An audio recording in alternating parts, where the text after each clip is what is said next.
Hello, welcome to my Cassie. If you're sub, I'm Ben, and today we are going to take a look at my favourite watches for under £1,000.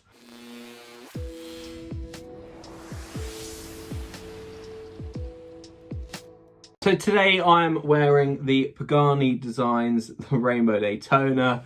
I really like wearing this with a hoodie because it feels like it should be so much more dressed up than this, but it's just a bit of fun, and it's a nice little sort of grab and go mecha quartz. If you're interested to see more about that watch, you can see our review we've done down below. First up on the list, we have the Tissot Balade Powermatic. Although I've not spent as much time around Tissot as I maybe would have liked, the experiences I have had have all been absolutely fantastic. In particular, a few of the directors at my work actually wear a few Tissots, including this one. And I can totally understand why. They're smart, they're still a bit sporty, they boast a fantastic 80-hour power reserve, as well as having a silicone balance spring, especially at this price, it's pretty rare. And all of that together also helps it be well within COSC certifications. Pretty good package then. So the next watch on the list, you can probably see a little bit of it on the magazine here. It is indeed the Christopher Ward C60 Sapphire. I'm a huge fan of Christopher Ward, and especially of the C60 range. I got very, very excited when I heard that they were doing this. I've never really seen sapphire crystal used for a dial before, maybe with the exception of like Richard Mille or Hublot or something.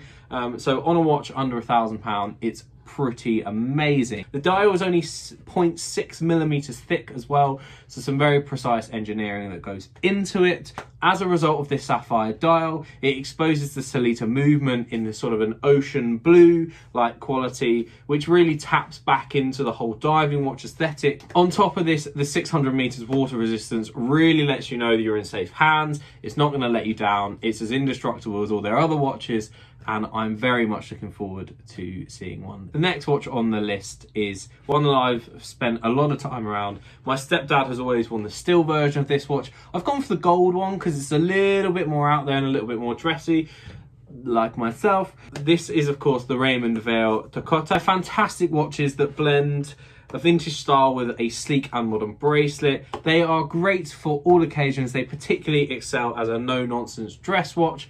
So the watch is quartz, but who really cares? When you've got a watch with only two hands on it, you're not really going to tell the difference. Another thing you can do with these watches that look fantastic is swap out the metal bracelet for a brown alligator strap. You have an even more classic design akin to a Patek or a Cartier. Next up, we have a watch that I only really got into fairly recently. This is the Nomos Glashütte Club 708. This follows suit from the last pick with a crisp, clean design. A slightly more cushioned case gives it a more contemporary feel. Having the 200 meters water resistance as well may seem a bit overkill on a watch like this, but it's always better to have it and not need it.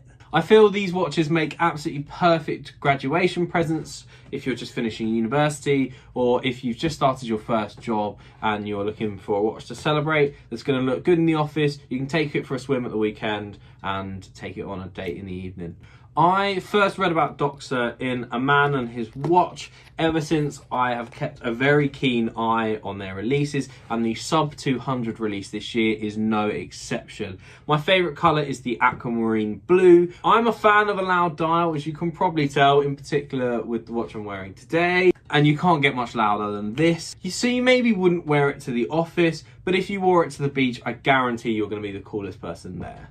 So I couldn't put a top 10 list together without having a Seiko. So the Marine Master has always seemed a little bit excessive to me. It's because this watch exists. This is the Prospex Hero 1968, or the Mini Marine Master as it's been nicknamed. For me, this ticks all of the boxes. The Marine Master does have an extra 100 meters in the water resistance. I'm not a professional diver. I'm never gonna need that. The 200 meters is absolutely fine by me. It ticks all the same boxes in terms of the style and wears a bit like the SKX's older brother. I've actually always sort of thought of these as like Seiko's Planet Ocean as well. So this Tag Heuer, the Formula One chronograph, was my first entry into luxury watches. and I have to say they are fantastic. It's quartz movement, it's solid, it's reliable, you've got 200 meters water resistance, sapphire crystal, everything you would expect from a watch at this price range. So I'm a big fan of old movies and motorsports, and you can't get much more heritage in those two fields than TAG Heuer. So TAG have gone a bit heavy on their marketing, and I think they have definitely paid the price over the last 30 years. But honestly, they are fantastic watches. So rounding out our retail picks, it's another watches that I've personally owned. This is the Christopher Ward C65 Anthropocene. We unboxed it on yesterday's video, and my word, it is a fantastic watch. My favourite thing about the watch is actually nothing about the watch, and it's actually about Christopher Ward. The level of customer service is fantastic and unrivaled by anyone else. And when you have that with a watch that is as good as a C65, it's really an amazing package. It goes beyond just the watch, and you really become a fan of the brand. Of all the watches we've spoken about today, it's definitely my favourite. The only reason why I'm not wearing it right now is because my girlfriend is currently wearing it and I couldn't pry it off of her wrist. And rounding out the list today, our neo vintage suggestion, as we like to put in these top 10 videos, is of course the iconic Omega Seamaster 300. It's one of my favourite watches of all time. This watch has obviously been most notably featured on the wrists of Pierce Brosnan and Daniel Craig in their role of James Bond. They are the full-size versions, and they run a little bit higher of £1,000. The 36mm quartz version you can definitely find under £1,000 any day of the week. So on top of the impressive specs and diving record that this watch has, and its status among watch aficionados, it is also the top choice of our future king, Prince William. So what more do you want?